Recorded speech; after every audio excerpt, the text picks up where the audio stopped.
Time management is about more than just managing your time. It's about managing ourselves in relation to time. It's about setting priorities and taking charge. It means changing habits or activities that cause us to waste time.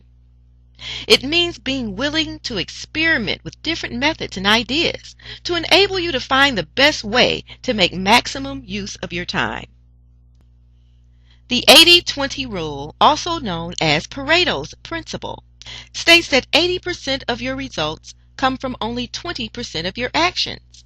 Across the board, you'll find that the 80-20 principle is pretty much right on with most things in your life. For the most people, it really comes down to analyzing what you're spending your time on. Are you focusing on 20% of the activities that produce 80% of the results in your life? Great time management means being effective as well as efficient. Managing time effectively and achieving the things that you want to achieve means spending your time on things that are important and not just urgent. To do this, you need to distinguish clearly between what is urgent and what is important.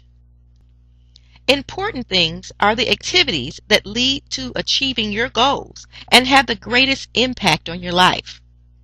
Urgent activities demand immediate attention, but are often associated with someone else's goals rather than your own. This concept coined the Eisenhower principle. It is said to be how former U.S. President Dwight Eisenhower organized his tasks. It was rediscovered and brought into the mainstream as the Urgent Important Matrix by Stephen Covey in his 1994 business classic, The 7 Habits of Highly Effective People. The Urgent Important Matrix is a powerful way of organizing tasks based on priorities. Using it helps you to overcome the natural tendency to focus on urgent activities so that you can have time to focus on what is truly important. So let's look at the matrix. Urgent and important. Activities in this area relate to dealing with critical issues as they arrive and meeting significant commitments. You are to perform these duties now. Important but not urgent. These success-oriented tasks are critical to achieving goals. Plan to do these tasks next. Urgent but not important. These chores do not move you forward toward your own goals. Manage by delaying them, cutting them short, and rejecting requests from others. Postpone these chores. Not urgent and not important.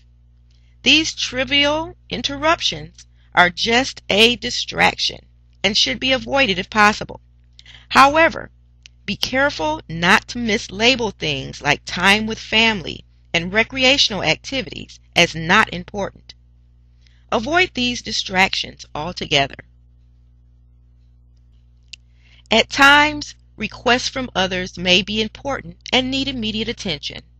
Often, however, these requests conflict with our own values and take time away from working towards our goals. Even if it's something we would like to do but simply don't have time for, it can be very difficult to say no. One approach in dealing with these types of interruptions is to use a positive no, which comes in several forms.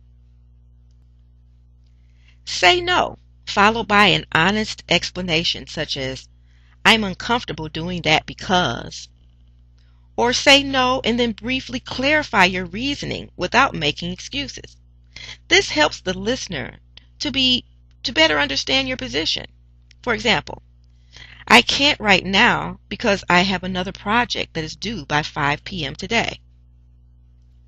You could say no and then give an alternative. For example, "I don't have time today, but I could schedule it in for tomorrow morning." You could emphatically repeat the request in your own words and then say no.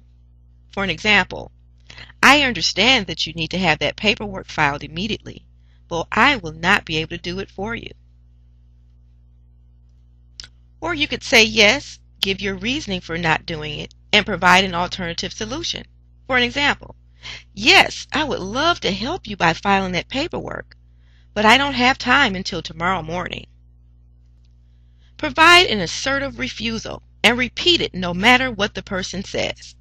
This approach may be most appropriate with aggressive or manipulative people and can be used as an effective strategy to control your emotions. For example, I understand how you feel, but I will not or cannot. Remember to stay focused and not become sidetracked into responding to other issues.